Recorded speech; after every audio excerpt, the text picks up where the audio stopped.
What's good, guys? Film coming at you with another straight out of theater reaction. I just watched Rental Family, and I want to talk about it. Straight off the bat, I want to say that I really like this movie. I was getting a little bit of vibes like The Materialist and The Secret Life of Walter Mitty mixed together, but it was very touching. It was very nice. This movie was starring Brendan Fraser, an actor or an aspiring actor who is trying to hit the big time, but he ends up running into something a little bit more, let's just say, a little bit more meaningful to him. He joins a company called Rental Family, and the whole premise is Rental Family rents out emotions to people who need it for different roles that they want the person that they hire to fill. Brandon Fraser, loved him in The Mummy, loved him in I think it was George of the Jungle. There's been a lot of movies I've seen Brandon Fraser in. Even Looney Tunes Back in Action. He's always been, as a kid, a favorite actor of mine. The story and the atmosphere that we're seeing in his eyes and a lot of other people who were part of Rental Family, and even the people that were using Rental Family. Throughout the movie, I believe there were two important roles that Brandon Fraser was playing. For one of them, he was playing a journalist who was interviewing a famous actor who was of the age of 80 years old. It was just really nice to see him talk to this old man and kind of give him his joy back of being that famous actor.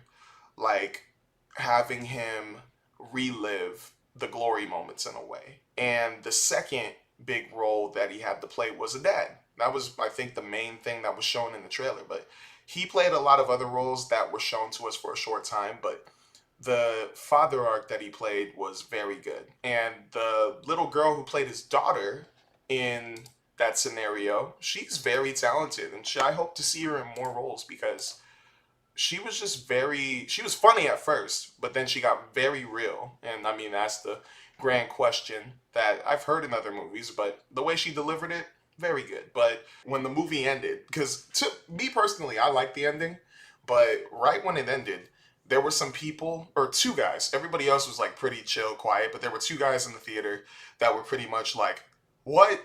Are you kidding me? Like out loud, and they were like, that movie sucked, but I don't think they kind of understood what the ending meant when we saw that. Not to me, it was almost full circle. It was like a realization for an actor in that moment. I'm not going to spoil it, but I actually really like that ending. I just want to put it out there. I think that it was fitting. I think that it ended the movie very well. And even though, like, what the person did overall, like, didn't fully, I don't know how that the thing that he was doing, like what it means fully, but to me watching it, I think I understood exactly what the movie was trying to tell me and why it ended in that way. And I think that it was a good way to end it. I'm not going to spoil it once again, but I think I'm going to go with a 7 out of 10.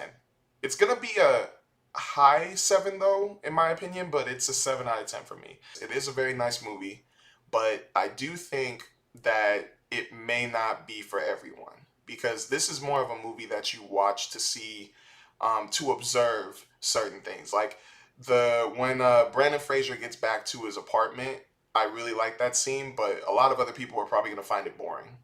You get, like when you see this, when you see the movie, you're probably knowing what I'm talking about, but they show you 3 different instances where he does that again.